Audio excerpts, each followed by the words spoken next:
고개를 들어 하늘을 보면 광활하고 신비한 세계가 펼쳐집니다. 인류 문명의 여명기부터 우리는 그 세계의 수수께끼를 풀고 싶어 했죠. 하늘은 왜 움직일까? 우리는 저 많은 별과 행성들 사이 어디쯤에 자리를 잡고 있을까 같은 의문이었습니다.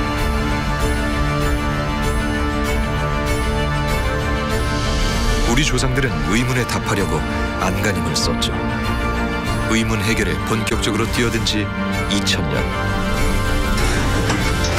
우리 조상들은 새로운 눈과 새로운 사고방식으로 우주를 정의하게 됩니다.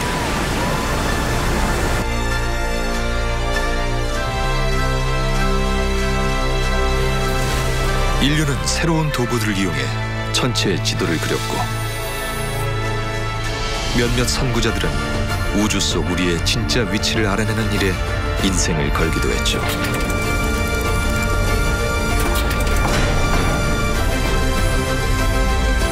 인류는 머나먼 옛날부터 하늘의 마음을 빼앗겼습니다. 우리 조상들은 우주를 이해하려고 애를 썼죠. 하늘을 보는 눈은 시대에 따라 달라졌습니다. 신과 괴물이 지배하는 영역에서 천문학이 밝히는 광활한 우주로 변화했죠. 하늘은 눈에 보이는 다른 세상이었고 우리 조상들은 그 안에서 우리의 자리를 찾으려고 했습니다. 인류의 눈에 비친 하늘의 모습은 어떻게 달라져 왔을까요?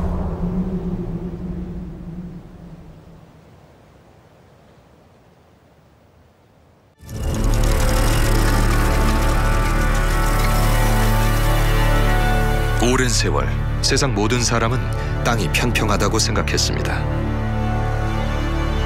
지구가 어떤 모양인지, 얼마나 큰지 제대로 알지 못했죠. 우리 조상들은 땅이 편평한 줄 알았어요. 사실 당연한 일이죠. 지구는 엄청나게 커요. 그래서 편평해 보이죠. 땅을 가까이에서만 봤으니까요. 고대인들은 땅이 둥글지도 무한하지도 않다고 믿었죠. 하늘은 반구형이었습니다. 그러니까 하늘과 땅이 만나는 곳은 세상의 끝이 있어야 했죠. 용기를 모아 세상의 끝을 보러 나서는 자는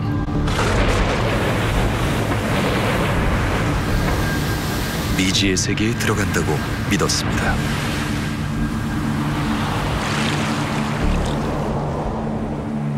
그리스 신화엔 세상의 끝으로 간 영웅의 이야기가 나오죠.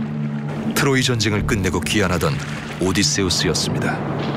세상의 끝에는 무시무시한 괴물들이 살고 있었고 오디세우스의 부하들은 모두 목숨을 잃었죠. 하지만 오디세우스의 이야기가 쓰이던 무렵에도 세상이 눈에 보이는 것과 달리 평평하지 않다는 증거는 존재했습니다. 단서는 하늘에서도 찾을 수 있죠. 월식이 일어나면 지구가 달과 태양 사이에 들어가요. 그래서 달은 햇빛을 받지 못하죠. 빛이 지구에 막혀서 달은 둥그런 지구 그림자가 비쳐요. 증거는 훨씬 가까운 곳에서도 찾을 수 있습니다. 먼 바다에서 수평선을 봤는데 배 한 척이 수평선을 넘어가고 있다고 해보죠. 배는 수평선에서 갑자기 사라지지 않아요. 아랫부분부터 사라지고 돛대는 맨 마지막에 사라지죠. 뱃사람들이 수천 킬로미터 거리를 항해하기 시작한 건 아무리 늦어도 기원전 10세기 이전이었습니다. 세상의 끝을 본 뱃사람은 없었죠. 고대 그리스 역사학자 헤로도토스는 아프리카 대륙을 배로 일주한 페니키아 선원들 이야기를 책에 적기로 했습니다. 선원들 이야기 중엔 헤로도토스가 믿지 않았던 대목도 있었죠. 아프리카 대륙을 따라 서진하던 도중 선원들은 놀라운 경험을 합니다. 해가 선원들의 오른편에 나타났던 것이죠. 지금이면 적도를 넘었구나 하고 생각하겠지만 헤로도토스한텐 이해할 수 없는 얘기였습니다. 그렇지만 오디세우스 이야기가 쓰이던 무렵에 그리스에도 세상을 다른 눈으로 보기 시작한 사람들은 있었죠. 기원전 5, 600년 무렵, 그러니까 고대 그리스 고전 초기는 그리스 자연 철학이 탄생한 시기였습니다. 과학과 철학이 그 무렵에 시작됐죠. 이때부터 그리스 학자들은 신적인 존재 대신 물질을 집중적으로 탐구하고 사색하게 됐습니다. 급격한 의식의 전환이 어떻게 일어났는지는 불분명하죠. 분명한 건 폭발적으로 성장한 그리스의 과학과 철학으로 인해 기원전 5세기엔 세상이 달라져 있었다는 점입니다. 물론 세상을 보는 새로운 시각을 받아들이지 않는 사람도 많았죠. 자연 철학자들 덕분에 땅은 하늘의 속박에서 벗어났고 평면에서 완벽한 구체로 모양까지 달라졌습니다. 우주를 바라보는 눈은 이후에도 계속 변화하죠. 하지만 지구가 둥글다는 건 이제 상식이 됩니다.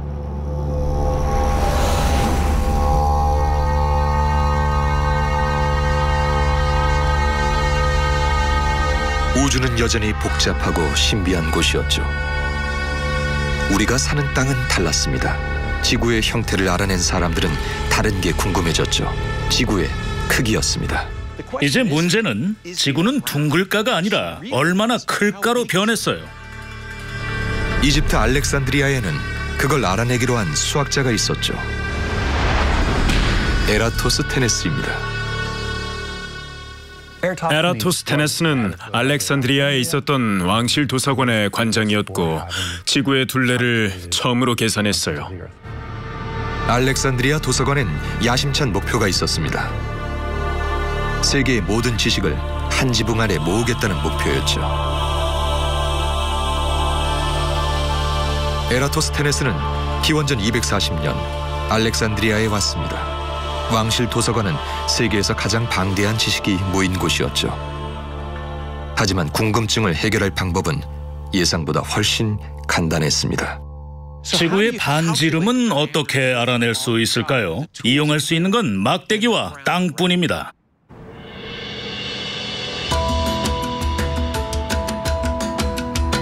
에라토스테네스는 이런 얘기를 들었죠. 이집트 시에네에는 우물이 하나 있는데 1년 중 어떤 특정한 날엔 우물의 바닥까지가 훤히 보인다는 얘기였습니다. 햇빛이 수직으로 내리꽂히기 때문이죠. 시에네는 알렉산드리아 정남쪽에 위치했어요.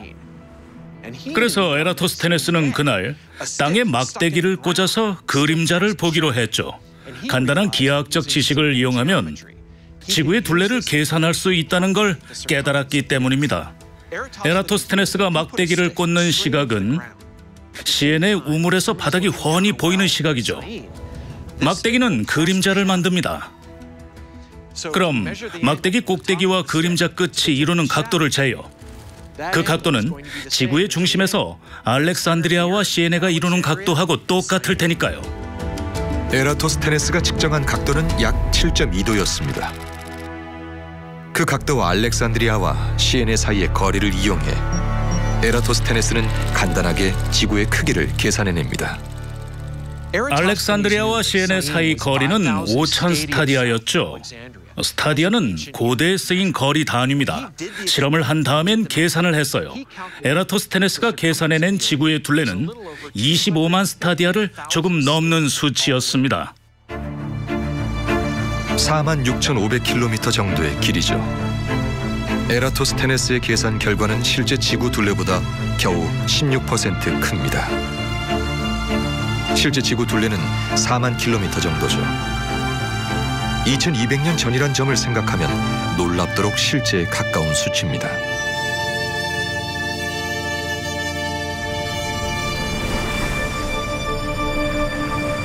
인류 역사상 처음으로 사람들은 세상의 크기를 알게 됐죠. 하지만 지표면에 대해선 아는 게 거의 없었습니다. 이후 지중해 전역은 로마 제국의 손에 들어갑니다. 로마는 전쟁으로 영토를 확장했고 무역을 장려했죠. 멀게는 인도와도 교역을 했습니다. 이 무렵 알렉산드리아에는 프톨레마이오스라는 학자가 세계 지도 제작에 뛰어들었죠.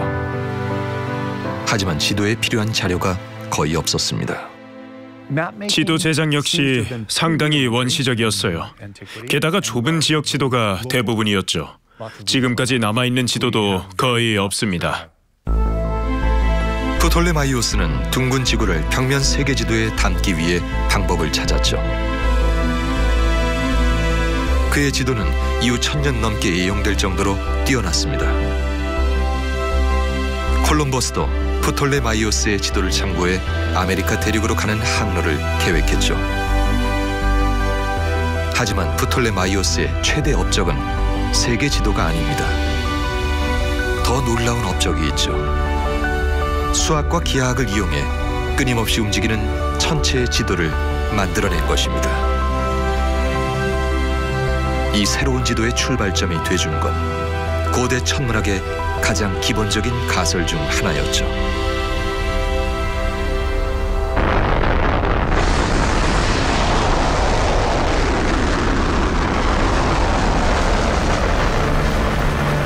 해마다 우리는 수백 개의 위성을 쏘아 올립니다.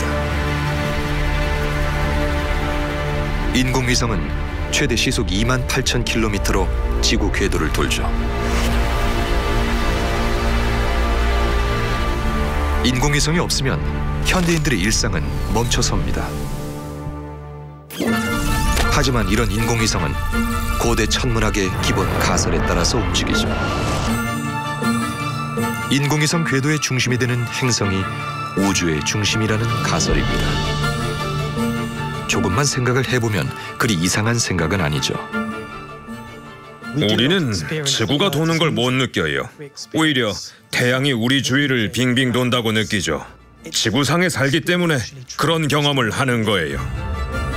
지표면 어느 지점에 서 있건 하늘의 천체들은 우리 주위를 도는 것 같습니다. 프톨레마이오스한테 그건 관점의 문제가 아니었죠. 확고한 진리였습니다. 지구가 우주의 중심이었죠. 이걸 전제 조건으로 깔고 탄생한 우주관은 이후 1500년간 천체 연구에 방향타 구실을 합니다.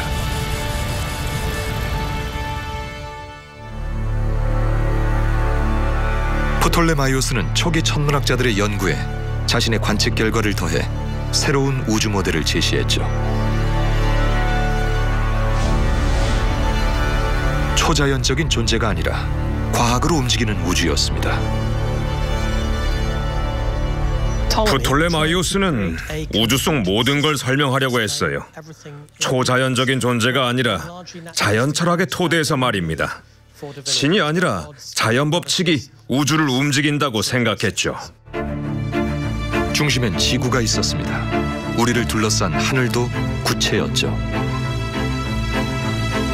둥그런 우주를 상상하는 이들은 지금도 많습니다. 세상에서 제가 제일 좋아하는 곳 중에 하나는 이곳 천문관입니다. 조상들은 우주도 이렇게 움직인다고 생각했죠. 현대인들은 하늘이 무한히 깊다는 걸 압니다. 하지만 겉보기엔 거대한 구체가 우리를 둘러싼 것 같아요. 우린 지표면에서 구체를 바라보죠. 천문관의 도움이 나를 둘러싼 것처럼 우주가 지구를 둘러싼 겁니다. 천구라는 말은 그럴듯한 은유가 아니었죠. 뭔가가 별들을 천구에 붙잡아 놓고 있다고 믿은 겁니다. 프톨레마이오스는 천구가 실제하고 그곳엔 지구에 없는 투명하고 신비한 물질이 가득 차 있다고 믿었죠. 하지만 천구 속 천체들이 똑같이 움직인 건 아니었습니다. 매일 밤 같은 시간에 밤하늘을 올려다보세요. 별은 한 자리에 못 박힌 것 같은데 행성들은 움직이는 것 같죠. 별, 즉 항성들은 아주 멀리 있기 때문에 고정된 것처럼 보입니다. 행성들은 훨씬 가깝죠. 그래서 움직임을 눈으로 보며 매일 달라지는 위치를 추적할 수 있어요. 프톨레마이오스의 우주 속 천구는 하나가 아닙니다. 모든 천체가 제각각 독립적인 천구를 갖고 있었죠.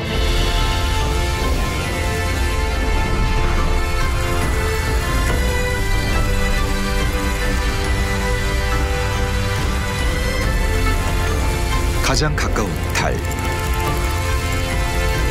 그 뒤로 수성, 금성, 태양, 화성, 목성, 토성이 있고 그 너머 제일 먼 우주에는 수많은 별들이 자리를 잡았습니다. 프톨레마이오스는 천문학, 수학적 지식을 한데 모았죠. 우주의 움직임이 완벽하다는 걸 보여주고 싶어서였습니다. 해와 달, 행성들은 완벽한 원형 궤도를 그리며 지구 주위를 돌았죠. 눈에 보이는 모든 천체가 제자리를 찾은 것 같았습니다.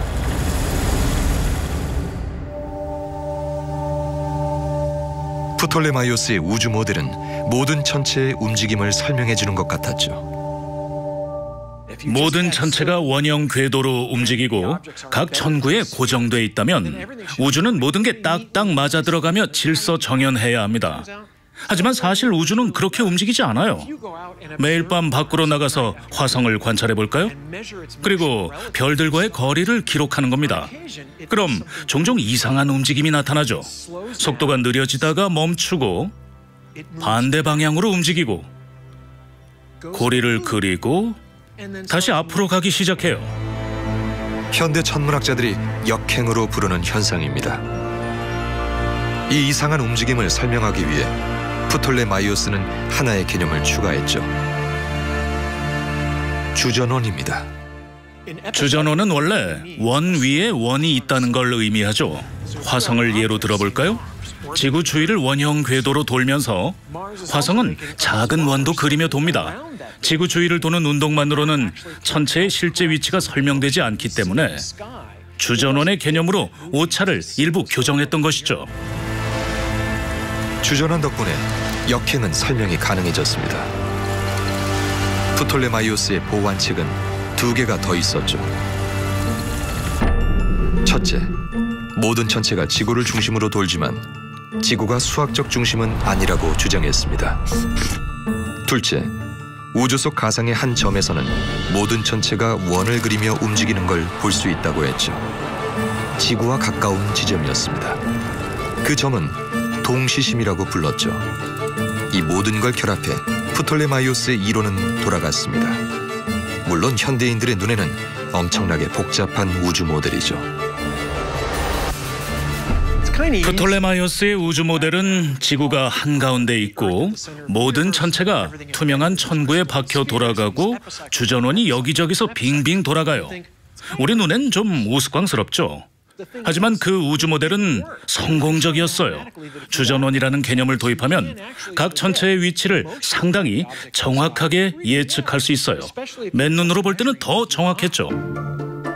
이후 1500년간이나 천문학자들의 지지를 받을 정도로 성공적인 우주 모델이었습니다.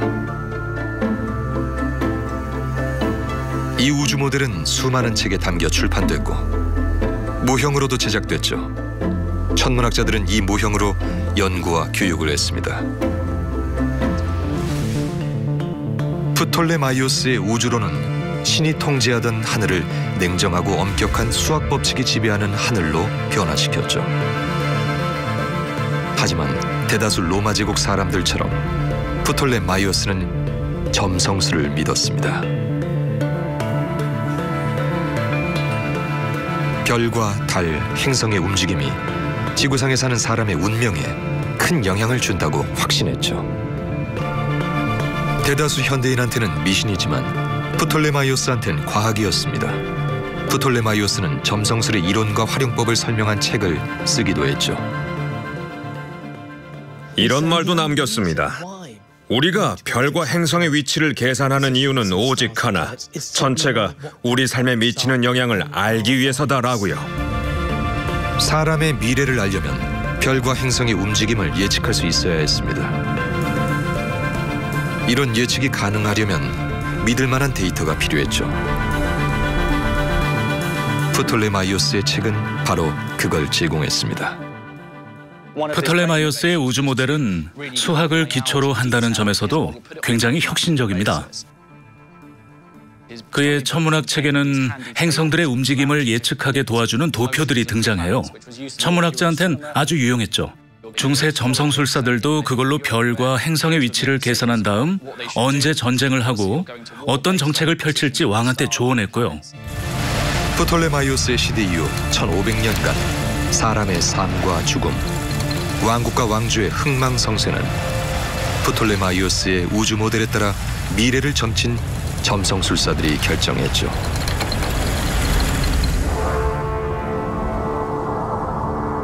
프톨레마이오스는 로마 제국의 시민이었습니다. 로마 제국은 지중해를 삼키고 지금의 영국과 이라크까지 영토를 넓혔죠. 하지만 프톨레마이오스가 죽고 200년이 지난 후 로마는 둘로 쪼개졌고 그 100년 뒤엔 서로마 제국이 멸망합니다. 유럽엔 암흑기가 시작됐죠. 다른 지역은 양상이 달랐습니다. 중국과 인도에서는 천문학이 자리를 잡았죠. 하지만 천체를 연구하려는 열망이 가장 컸던 문화권은 따로 있었습니다.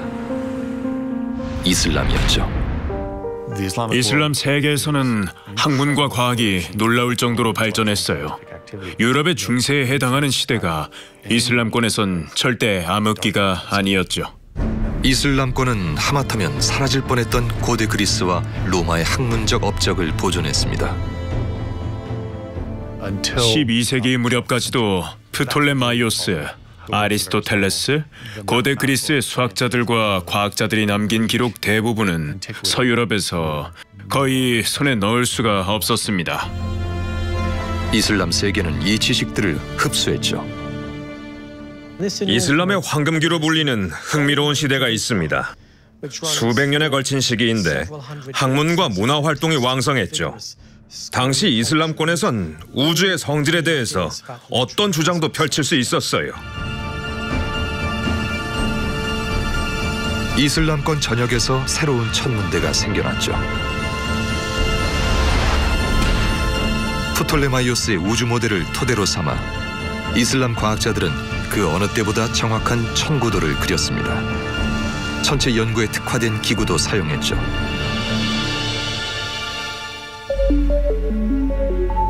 하버드 대학의 데이비드 엉거와 함께 살펴볼까요? 아스트롤라베라는 건데 계산기와 측정 도구를 결합했습니다. 이걸 이용하면 천구에 박혀있는 항성들과 태양, 그 외 천체들의 위치도 하루 중 언제든지 계산할 수 있었어요. 현존하는 아스트롤라베 중 제일 오래된 건 이슬람권에서 만들었죠. 이건 1590년경 페르시아에서 제작했습니다. 아스트롤라베는 양면으로 쓰게 되어 있죠. 뒷면엔 측정 도구가 있습니다. 이렇게 별을 검색해서 지평선을 기준으로 각도를 재고 황도 위에서의 거리를 알아낼 수 있었죠. 측정한 각도를 이용해서 거리를 계산하는 겁니다. 그리고 뒤집으면 아스트롤라베의 진짜 용도가 나타나죠. 아스트롤라베의 앞면을 보면 보시다시피 바닥이 몇 개 층으로 이루어져 있습니다. 천구도가 새겨진 금속판엔 위도, 경도선도 보이죠. 천구를 투시해서 그렸어요. 그 위엔 금속판이 겹쳐져 있는데 이렇게 돌아가고 바늘이 있죠. 바늘마다 다른 별을 가리켜요. 그리고 이 원은 태양의 움직임을 표시합니다. 낮 동안에도 위에 걸쳐진 이 원을 돌리면서 별들이 어떻게 하늘을 가로지르는지 알아볼 수가 있었어요. 아스트롤라베 같은 기구를 활용해 이슬람 천문학자들은 고대인들이 축적한 관측 기록을 더 풍요롭게 만들었습니다. 프톨레마이오스의 우주 모델을 더 정교하게 만들거나 새로운 계산법을 추가하기도 했죠. 더 큰 야망을 품은 이들도 나왔습니다. 프톨레마이오스의 고관측을 줄일 방법을 궁리했죠. 과학자들은 고대 천문학의 뿌리로 돌아가고 싶어 했습니다. 모든 천체는 완벽한 원형 궤도로 움직인다는 원칙만 살리고 싶어 했죠. 11세기부터 본격적으로 무역과 전쟁을 통해 고대 문헌의 아랍어 번역본은 서유럽으로 전해지기 시작했습니다.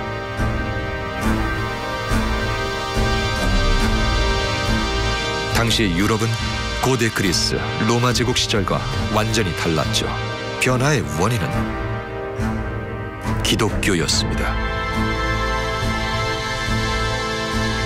프톨레마이오스의 연구 기록은 대부분 사라졌지만 우주 모델은 여전히 영향력이 대단했죠. 기독교는 오랜 세월에 걸쳐 프톨레마이오스의 우주 모델을 기독교 신앙에 끼워 맞췄습니다. 신이 계시는 천국은 하늘이라고 믿었죠. 사탄이 살 지옥도 따로 필요했습니다. 프톨레마이오스의 모델엔 적당한 곳이 있었죠. 지옥은 지구의 중심부 깊숙한 어딘가라고 생각했어요. 묵시록에 나오는 사탄이 땅으로 떨어졌다는 구절에 잘 들어맞았기 때문입니다. 서유럽으로 돌아온 프톨레마이오스의 책들은 기독교식 우주관을 강화하는 데 도움을 줬죠. 신이 창조한 우주는 수학적으로도 완벽해 보였습니다. 고대의 지식을 재발견한 유럽은 프톨레마이오스의 우주를 정교하고 아름다운 기계에 새기기도 했죠. 세계에서 제일 오래된 천문시계를 볼까요? 프라하 오를로이입니다. 비가 오나 눈이 오나 관광객들은 매시간 벌어지는 공연을 기다리죠.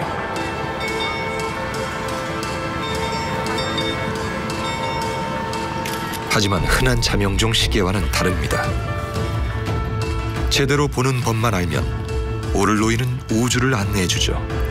아스트롤라베를 이용한 이 천문시계는 프라하의 지평선, 황도 12궁 상에서의 태양과 달의 위치까지 알려줍니다.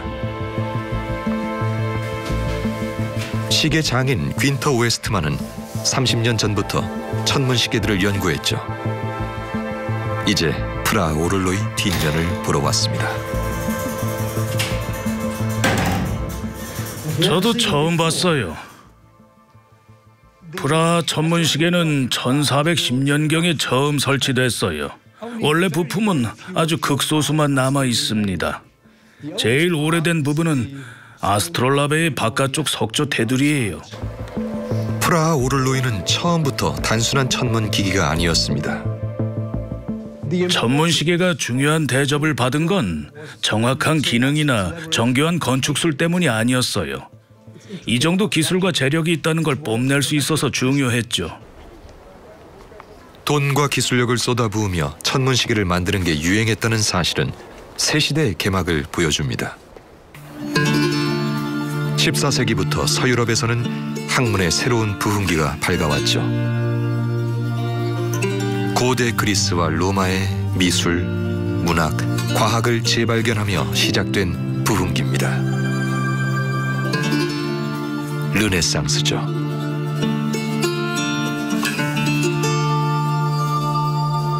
고전시대에 대한 관심과 존경만 커진 게 아닙니다. 혁신적인 생각들도 줄을 지어 나타났죠.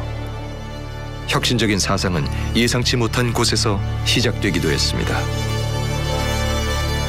한 성당 관리의 책상에서도 시작됐죠. 니콜라우스 코페르니쿠스의 이야기입니다. 코페르니쿠스는 이탈리아에도 다녀왔어요. 르네상스의 심장부를 보고 싶었기 때문입니다. 고대 천문학에 접근하는 최신 방식을 배워서 과학을 연구하고 싶었기 때문이죠. 코페르니쿠스 역시 프톨레마이오스의 우주 모델을 보며 자랐습니다. 이슬람 천문학자들의 연구 성과도 접했죠. 그리고 우주를 설명할 더 간단한 방법이 있다는 생각을 하기 시작합니다. 코페르니쿠스는 이슬람 수학자들의 연구를 꼼꼼하게 검토했어요. 그리고 프톨레마이오스 우주 모델의 문제점을 깨닫기 시작했죠. 코페르니쿠스는 한 번 더 이탈리아에 다녀온 뒤 고국 폴란드에 천문대를 세웁니다. 연구를 거듭할수록 프톨레마이오스 우주 모델의 문제점은 분명해졌죠. 너무 복잡할 뿐만 아니라 정확하지도 않았습니다. 삐걱거리는 우주 모델을 수리하는 대신 코페르니쿠스는 새 모델을 제시했죠. 혁명적인 새 우주 모델이었습니다. 코페르니쿠스는 별들의 위치를 볼 수 있었고 정확한 위치를 측정해 기록했어요. 자신의 우주 모델을 적용해 계산도 해봤는데 프톨레마이오스의 우주 모델보다 정확한 결과가 나왔죠. 1543년 죽음을 몇 달 앞두고 코페르니쿠스는 연구 결과를 출판합니다. 기존의 세계관 대신 완전히 새로운 시각으로 우주를 보라고 말했죠. 이제 지구는 우주의 중심 자리에서 밀려납니다.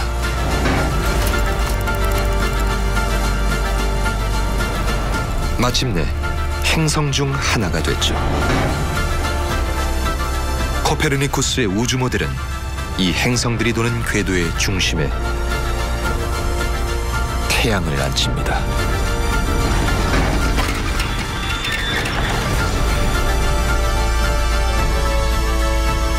수십 년에 걸친 연구 끝에 코페르니쿠스는 우주를 변화시켰죠.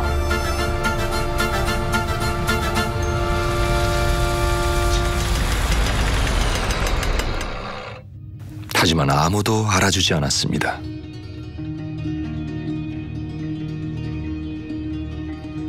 코페르니쿠스의 주장은 파급력이 없었어요. 몇몇 사람이 코페르니쿠스를 혁명분자로 부르긴 했지만 그 책을 읽은 사람이 그 당시에는 거의 없었죠. 반향이 미약했어요. 코페르니쿠스의 우주 모델은 세상을 바꾸지 못했죠. 복잡한 수학 공식과 맨눈 관찰이 바꿀 수 있는 인식은 그 정도였습니다. 이런 정체 상황을 푸는 데는 혁신적인 발명품이 필요했죠. 천문학의 역사를 완전히 바꿔놓을 발명품, 망원경입니다. 망원경이 천문학을 완전히 바꿔놓았죠. 과학적 조사의 방법이 달라진 순간이니까요. 망원경은 단순히 하늘을 보는 도구가 아니에요. 망원경 발명으로 역사적인 전환점이 왔습니다.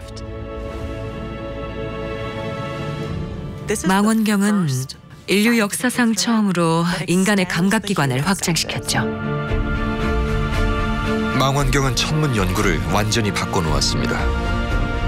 망원경을 들여다보면 머나먼 천체들의 비밀이 하나씩 풀렸죠.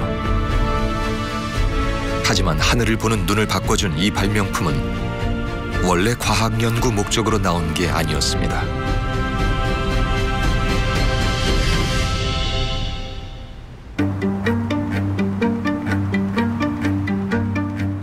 (1608년) 리퍼세이가 더치 스파이글라스를 발명했죠. 사물을 확대해주는 도구인데 네덜란드에서 특허를 받은 다음 팔려고 제품을 내놨어요. 이 도구를 쓰면 멀리 있는 배를 볼 수 있었고 주변을 살펴볼 수 있었죠. 하지만 그게 다였습니다. 스파이글라스 발명 소식은 이탈리아 베네치아에도 전해졌죠. 한 과학자는 기회가 왔다고 생각했습니다. 갈릴레오 갈릴레이였죠. 더치 스파이글라스 소식을 듣고 갈릴레이는 그걸 개량해 유명해지겠다고 마음먹었어요. 갈릴레이는 이 원시적인 망원경이 천체를 보는 방식을 혁신할 수 있을 거라고 믿었습니다. 뭔가를 볼 수 있냐 없냐는 그 물체의 크기와 우리 눈의 수정체에 달렸어요. 망원경은 더 커다란 수정체를 만들어내 더 많은 빛을 포착하게 해줘요. 그래서 멀리 있는 물체들도 자세히 관찰할 수 있죠. 갈릴레이가 만든 망원경은 굴절 망원경입니다. 굴절은 휜다는 뜻이고요. 렌즈로 빛을 휘게 만드는 망원경이죠. 렌즈에는 두 종류가 있습니다. 볼록 렌즈는 더 크게 보여주고 오목 렌즈는 작게 보여주죠. 볼록 렌즈의 경우 빛은 한쪽에서 들어온 다음 어떤 지점으로 모여요. 문제는 내 눈이 그걸 못 본다는 거죠. 눈에는 수평으로 빛이 들어와야 하거든요. 그래서 필요한 게 오목 렌즈입니다. 빛을 분산시켜주는 렌즈니까요. 들어온 빛이 여기서 분산되죠. 그래서 두 가지 렌즈로 거리를 조절해야 해요. 이 렌즈는 빛을 모아주고 이건 분산시켜주죠. 두 렌즈가 균형을 잡아줘서 빛이 수평으로 우리 눈에 들어오는 겁니다. 그럼 우리 눈은 선명하게 확대된 물체를 볼 수 있게 되죠. 부와 명예를 가져다줄 망원경 제작을 위해 갈릴레이는 먼저 세계에서 제일 정교한 렌즈를 만들기로 했습니다. 망원경에서 제일 중요한 부분이 렌즈죠. 선명한 상이 맺히게 하려면 아주 정확하게 유리를 가공해야 합니다. 물론 쉬운 일이 아니죠. 자기가 원하는 망원경을 얻기 위해서 갈릴레이는 직접 렌즈를 만들었어요. 그리고 실제로 품질을 향상시켰죠. 인류 역사상 최고의 렌즈를 만들어야겠다는 생각으로 매달렸기 때문입니다. 1년도 되지 않아 갈릴레이는 전대미문의 20배율 망원경을 만들어냈죠. 망원경을 하늘로 들자 어느 인간도 보지 못했던 천체가 눈앞에 펼쳐졌습니다. 우주가 새로운 진실을 드러내는 순간이었죠. 1609년 갈릴레이는 망원경으로 하늘을 봤고 많은 걸 깨닫게 됐어요. 먼저 달 표면을 관찰했죠. 망원경이 비친 달 표면은 수정처럼 매끈한 구체가 아니었어요. 산맥이 솟아 있었고 울퉁불퉁했죠. 갈릴레이는 달 표면의 물질이 지구 표면과 비슷하다는 걸 알게 됐습니다. 달 표면과 지구 표면이 비슷한 물질로 이루어졌다면 움직임도 비슷하지 않을까라는 생각이 들었죠.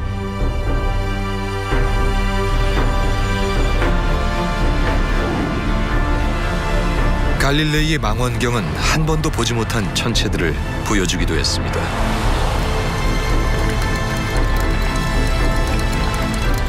갈릴레이는 직접 만든 망원경으로 목성의 위성을 찾아냈죠. 맨눈으론 보지 못했던 위성 여럿이 목성 주위를 돌았어요. 천문학 연구의 큰 진전이었죠. 학자들은 처음으로 위성을 거느린 행성이 지구 외에도 존재한다는 사실을 알게 됐어요. 갈릴레이는 증거를 제시했어요. 코페르니쿠스의 우주 모델이 옳다는 증거 중 하나는 망원경으로 금성을 관찰해 알게 됐고요.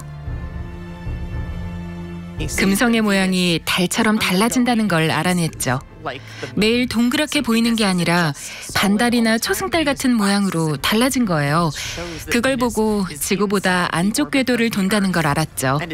지구처럼 태양 주위를 돈다는 것도요. 태양 주위를 도는 행성은 지구 외에도 여러 개가 있었던 거예요.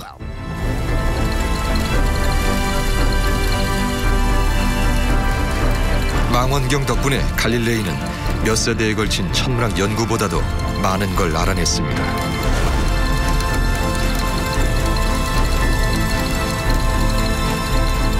기독교가 공인한 프톨레마이오스식 우주 모델이 틀렸다는 걸 증명할 수 있다는 자신감이 생겼죠.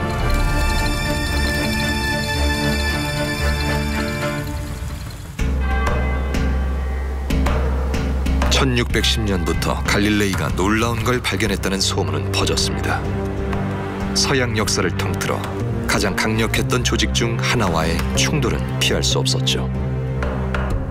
당시 가톨릭 교회는 프톨레마이오스가 만든 우주 모델 그리고 성경 구절에 등장하는 관련 언급을 강하게 확신했어요.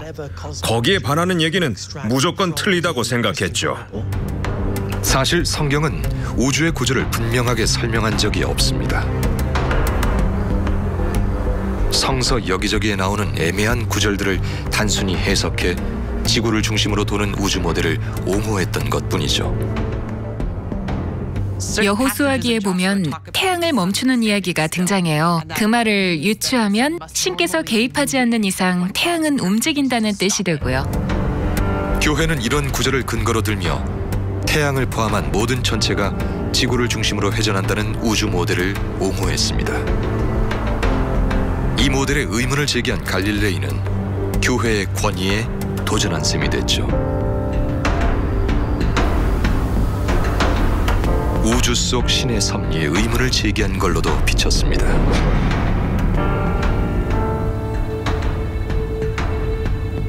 인간의 위치를 우주의 중심에서 끌어내렸어요. 철학적, 신학적으로 아주 위험한 생각일 수 있었죠. 튀는 생각을 밝히기엔 위험한 시기이기도 했습니다.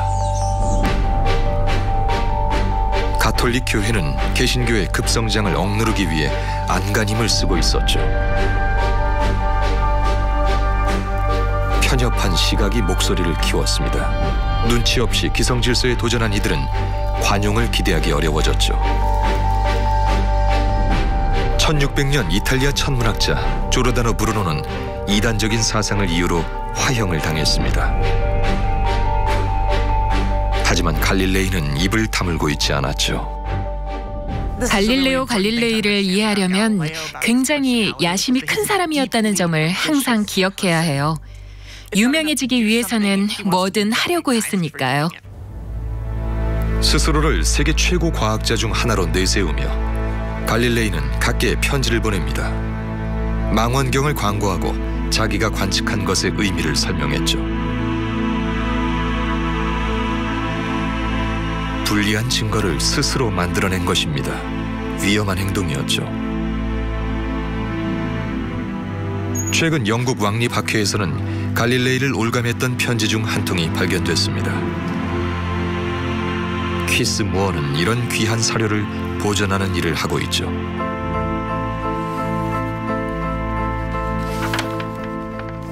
갈릴레이가 직접 써서 보낸 편지입니다. 이 부분에선 태양이 우주의 중심이라는 지동설을 설명하죠. 성경 구절을 근거로 기존 우주 모델을 옹호하는 사제들 이야기도 나와요. 자신의 과학적 견해를 설명한 건 아니죠. 하지만 성서 속 이야기와 가톨릭 교회의 성서 해석이 틀렸을 수도 있다는 생각을 행간에서 읽을 수 있어요.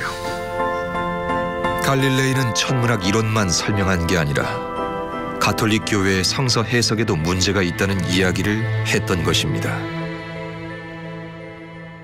구체적으로는 이렇게 말했죠. 성서에서 자기 입맛에 맞는 구절들만 짤막하게 골라와서 과학을 논하는 건 옳지 않습니다. 과학은 독립적인 것입니다. 라고요. 종교재판소는 이 편지에 사본을 입수했죠. 종교재판소는 위험한 사상을 뿌리 뽑고 교회를 향한 위협은 수단과 방법을 가리지 않고 제거하는 기관이었습니다. 갈릴레이는 의심의 눈길을 피할 수 없었죠. 그 편지는 경쟁자가 위조한 것이라며 갈릴레이는 순화된 편지를 종교재판소에 보냈습니다. 갈릴레이의 이 주장이 사실인지는 최근까지 불분명했죠. 이 편지는 아주 중요합니다. 왜냐하면 1613년부터 1615년까지 오고 갔던 편지들을 실제로 쓴 사람이 갈릴레이라는 걸 보여주기 때문이죠. 곳곳에는 줄을 긋고 급하게 고쳐 쓴 흔적도 남아 있습니다. 이 편지가 확실한 증거라는 점도 중요해요. 갈릴레이가 실제로 자신의 이전 주장을 철회하고 가톨릭 교회의 입맛에 맞게 내용을 수정했다는 사실을 그대로 보여주기 때문이죠. 갈릴레이는 종교재판소의 소나기를 벗어납니다. 하지만 교회는 새로운 과학적 주장들에 담긴 위험을 알아차렸죠. 갈릴레이는 지동설을 가르치지 말라는 경고를 받았습니다. 코페르니쿠스의 책과 논문도 모두 금지를 당했죠.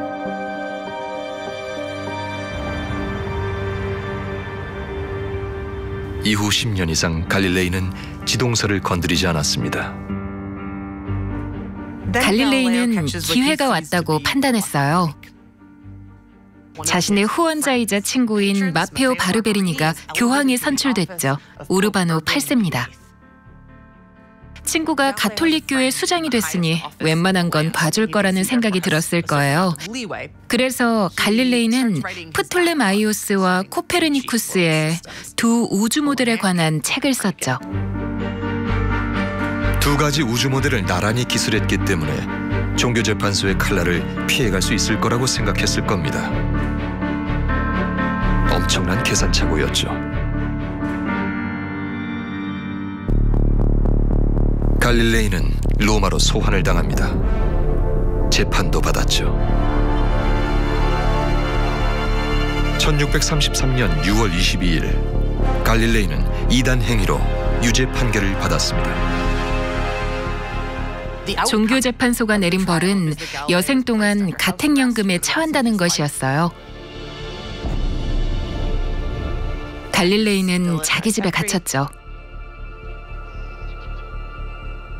지동설에 관한 글을 쓰거나 출판을 하지 말라는 명령도 받았고요. 가톨릭 교회는 지동설 서적에 대한 금지 조치를 200년 가까이 유지했죠.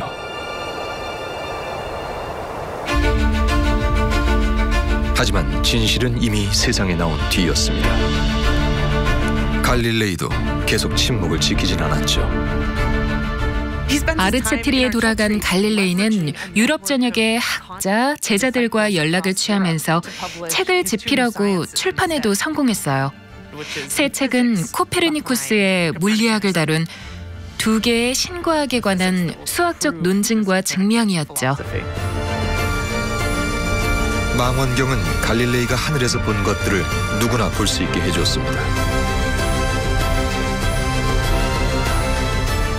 갈릴레이의 주장에 동조하는 천문학자들도 속속 등장해 새로운 지식을 발전시켜 나갔죠. 이런 노력 덕분에 과학적인 천문학은 새로운 시대를 맞이합니다. 우주를 바라보던 낡은 눈은 퇴장했죠. 인류는 하늘의 진짜 모습에 한 걸음 더 다가가게 됩니다.